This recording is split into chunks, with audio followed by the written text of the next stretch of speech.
Бүгінгі ашық сабағымызды бастаймыз. Сіздерге сәттілік. Бүгінгі біздің ашық сабағымыздың тақырыбы адам гемоглобин мен миоглобиннің құрылысы және қызметі. Адам гемоглобин мен миоглобиннің біз жаңағы оттектің диссоциялану процесінің қисық сызбасы жөнінде өтетін боламыз.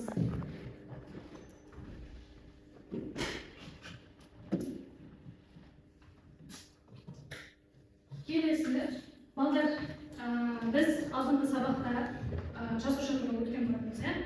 Сол жасуша бойынша біз Edpuzzle платформасы бойынша үй тапсырманы қайталап өтсек жақсы ма? Мына жерге QR-ды қойған себебім оқытушылар телефондарыңызбен QR-мен қарасаңыздар болады.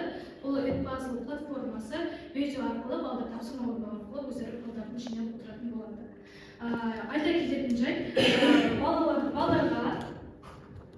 алдарына бағалық бағалар берілді. Балалар өздерінің жалпы жаңағы бағалардың өздерінен бағалап қойып отыратын болады. Сіздерге де алдарыңызға қойып қойдым. Так, бастайық. Жақында бастайық.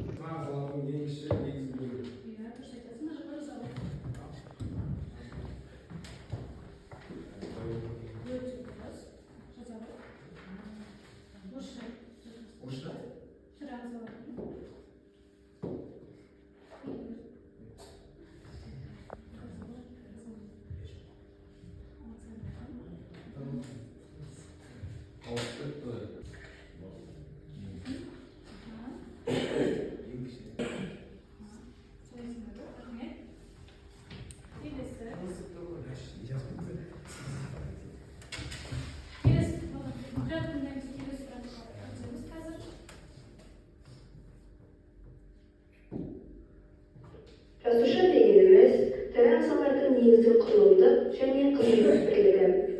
Жасушаның шығу тарихы микроскоптың пайда болуымен тікелей байланысты. 1665 жылы Роберт Кук өзі ойлап тапқан қарапайым микроскоппен ағаш қабығын зерттей отырып, алғаш рет жасушаларды анықтап ғылымға жасуша терминін енгізген. 1838 жылы Шпан мен Шлейден жасуша теориясын қалыптастырды. Жасуша теориясының енді жаңа сіздерге айтылды, жасуша терминін енгізген ғалым Нұрдәулет? Бук, көп жасушалы ағзаның құрылысы бірдей болады ма? Немесе жоқ?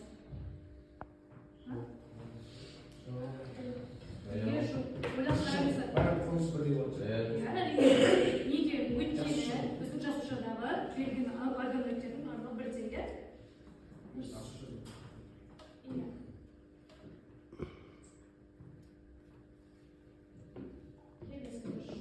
Жасуша тіршіліктің генетикалық бірлігі. Әр жасуша хромосомасында ағзаның дамуы туралы ақпарат сақталады. Жасушаның екі типі бар: прокароидты және эукароидты. Прокароидты жасушаның қалыптасқан ядролары болмайды. Ядролық заты цитоплазмада орналасады. Негізгі құрылымдық бөліктері жасушадағы ақшасы мен цитоплазма. Эукароидты жасушаларда қабықшамен шектелген ядро болады. Эукароидты жасушаның цитоплазмасында цитозолға тіркелген көп жарғақшалар бар. Әрбір органоидтың Прокариот пен эукариоттың жасушаларының айырмашылығы неде? Дұрыс айтасың. Бізде ядро, ең басты айырмашылығы ядро, яғни прокариотта бізде ядро болмайды, эукариотта ядро болады. Ядромен бір сөзбен жаза қойды. Өте дұрыс. Біздің кіріспесін бастаймыз. Біз қалай тыныс аламыз жалпы? Болсын, оттегі арқылы қозғалыс. Оттегі арқылы. Дұрыс айтасың. Келесі, оттегі ағзамызда қалай тасымалданады? Видео. Қан арқылы тасымалданады. Дұрыс айтасың. Келесі, қызыл қан жасушасында қандай ауысу? Нұрдәулет. Бұлшық ет ұлпаларын қандай ауыздар отырады?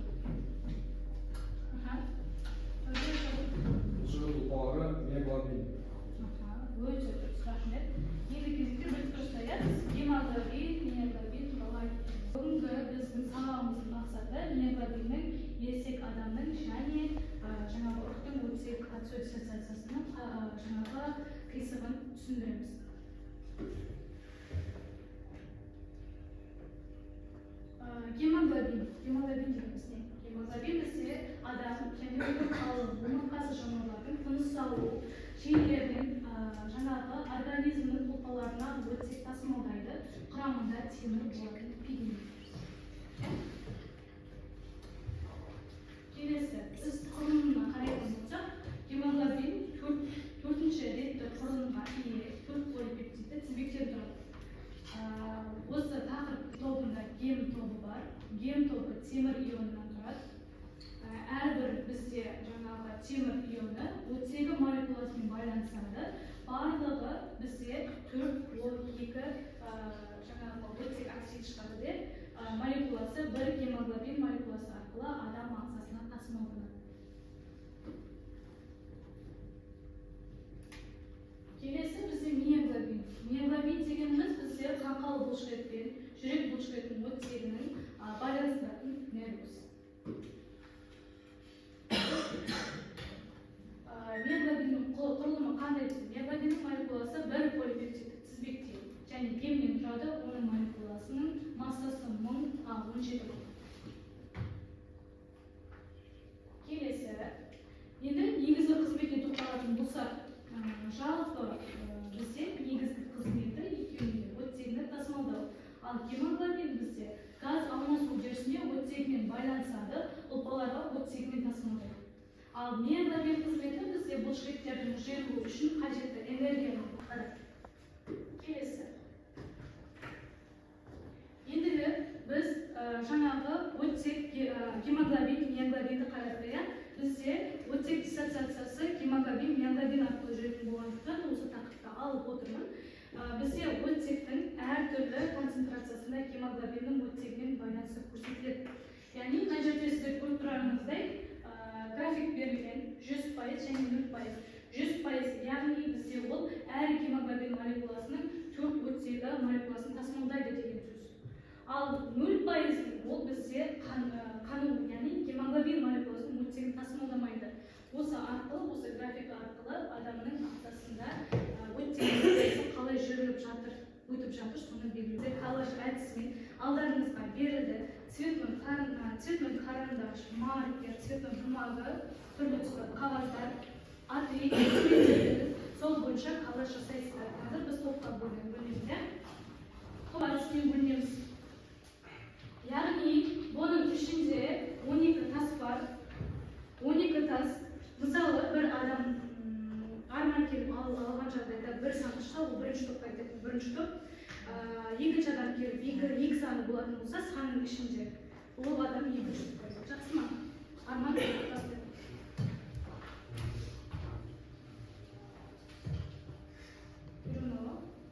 Неше штук? Бір. 27. Неше?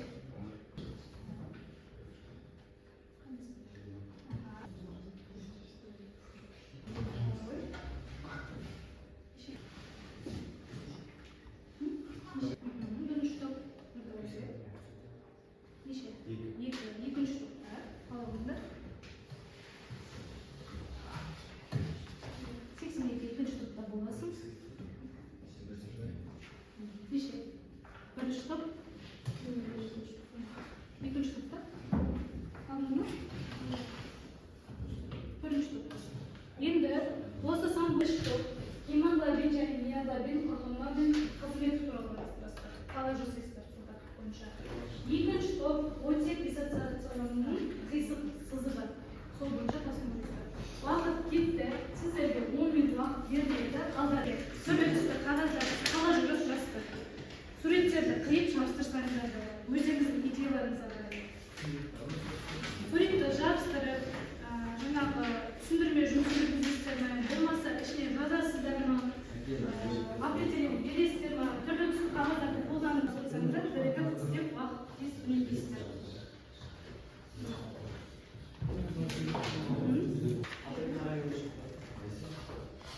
Сіздер қасчық материал бере ғой, сасында. Барын бере ғой.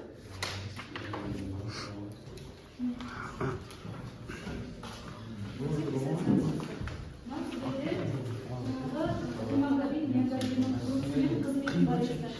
адамның ағзасына қарап ойлап қарап соңында қарап жазсаңдар болады. А3-ге жазсаңдар болады. А3-ге бердім. А3-ге жазасыз. Суреттерді қиып, жүрек көмектесіп отырсаңыздар. Керекті терминдерді қарап қиып жазасыз.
Гемоглобин дегеніміз адамның және омыртқасыз жануарлардың тыныс алу мүшелерінен организмнің ұлпаларынан оттек тасымалдайтын құрамында темір болатын пигмент.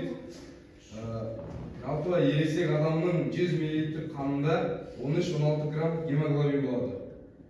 Гемоглобин оттекті қосып алып оксигемоглобинге айналады.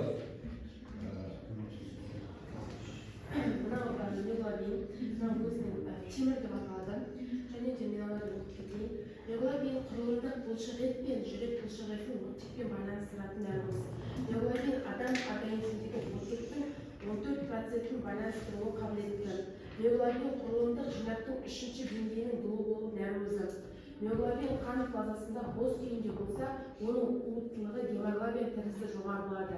Және де біздің астымызда гемоглобин мен миоглобиннің екі бөлінген кестесі белгіленген. Және де біз оны атап кетейік. Гемоглобин қасиеттері оттегімен байланысып, оны тасымалдайды, ұлпаларға оттегін тасымалдайды, эукариоттарда кездеседі. Оның 4 тобы бар, және 4 оттегі молекуласы гемоглобинмен байланысады. Гемоглобин оттегімен байланысады, оттегін ұлпаларды сақтайды, қажет жағдайда қолданылады, қанқа және жүрек бұлшықетінде кездеседі. Біріккен тобы бар, бір оттегі молекуласы гемоглобинмен байланысады. Мына жерде гемоглобинде темір болады, сол темірдің пайдасы бірінші аксемия деген ауруды емдейді, және де адамның гемоглобинін арттырады, шашауды басады, иммунитетін нығайтады, есте сақтау қабілетін жасатады, және де қалпына келтіреді. Ал мына фотода темірде болатын тағамдар. Темір болатын тағамдар. Жұмыртқа, авокадо, көкөністер.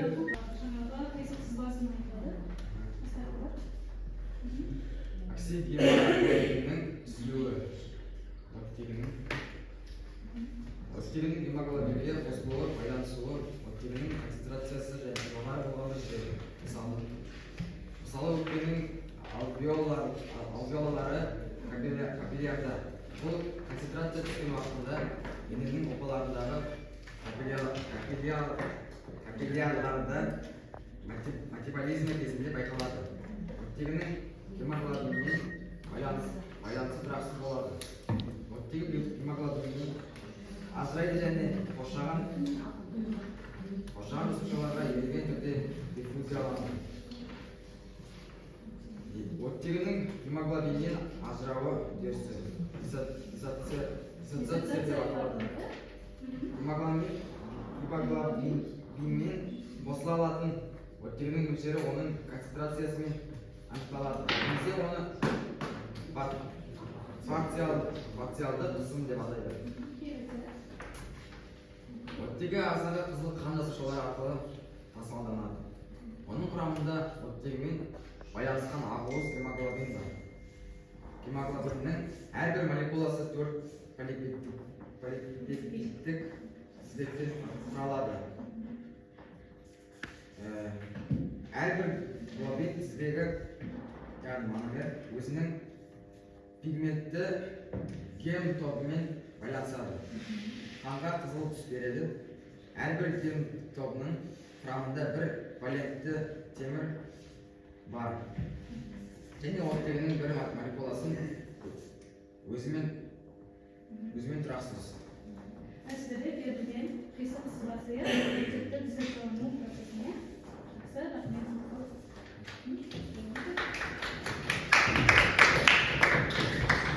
Енді бірінші топ, екінші топ қалай бағалайсыздар? Критерий берілген. Не, мына жерде берілген. Берілген тақырыпты толық ашына.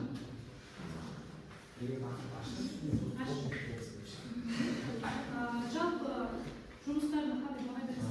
Жетесіз ме? Орташа. Келесі, студенттердің ойын нақты жеткізді ме? Неге? Ал жалпы дизайнерден қарады. Жалпы бізде бағамыз 60 болу керек. Неше болу керек? 60-тан 40 45 па? Жақсы. Ал екінші топ, бірінші топ қалай қалайсыздар? 45 балл бердіңіз. Ал екінші топ, бірінші топ қалайсыздар? Оларыңыз қалай? Дизайны қалай? Олар нақты жеткізді ме?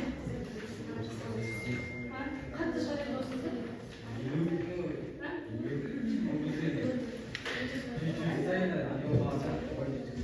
Ой, дизайны қатты ұнамады ма? Енді 60 балдан нешені қоясыздар? 60 балдан нешені қоясыздар? Олай айтпаңыздар, шынайы ойларыңыздар. 60-тан неше балл қоясыздар? Мен мысалы 50-55 қоямын. 55 қоясыздар ма? Келісесіздер ме ойыма? Неге? Өйткені олардың жұмыстары нақты ойларын жеткізді. Сәл креатив көруге нақты ойларын жеткізеді. Келісесіздер ғой, менімен келісесіздер ма? Жақсы, онда 55 балл береміз. Ол платформасы бойынша сәйкестендіру тапсырмасын орындаймыз. QR-ды оқытушыларымыз тегілер қойдым. QR-ды жақындатып, қандай тапсырма екенін көрсеңіздер болады. Келесі, ол болсын. Полипептидтік тізбек және қайсының гемоглобин. Хорошо, әкеліп қарауы. Келесі.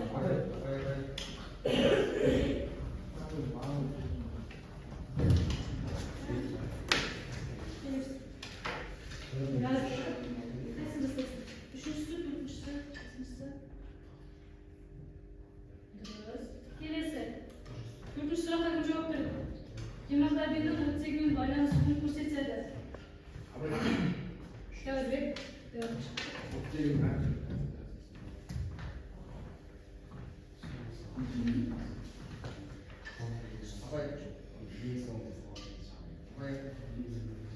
Айдос. Қызды ма? Медет.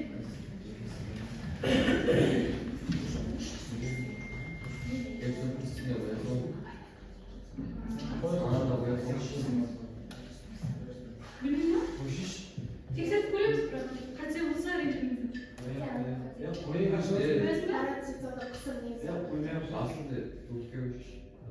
Жоқ, қалып тұрмайды, мына жаққа қоясыздар ғой.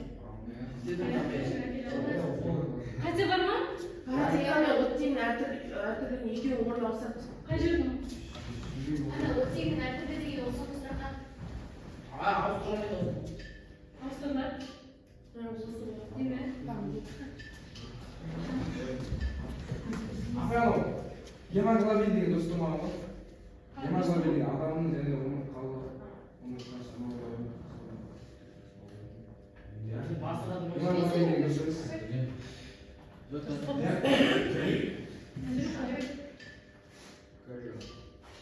Қанша бар ма?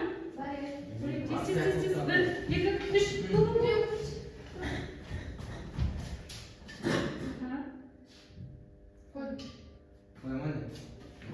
Қанша бар ма? Болды ма? жоқ апай Тексереміз ба? гемоглобин деген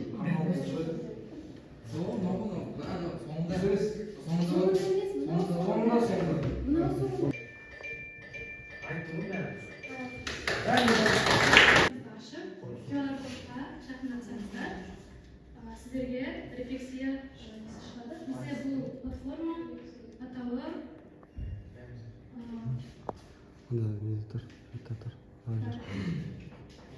Canva.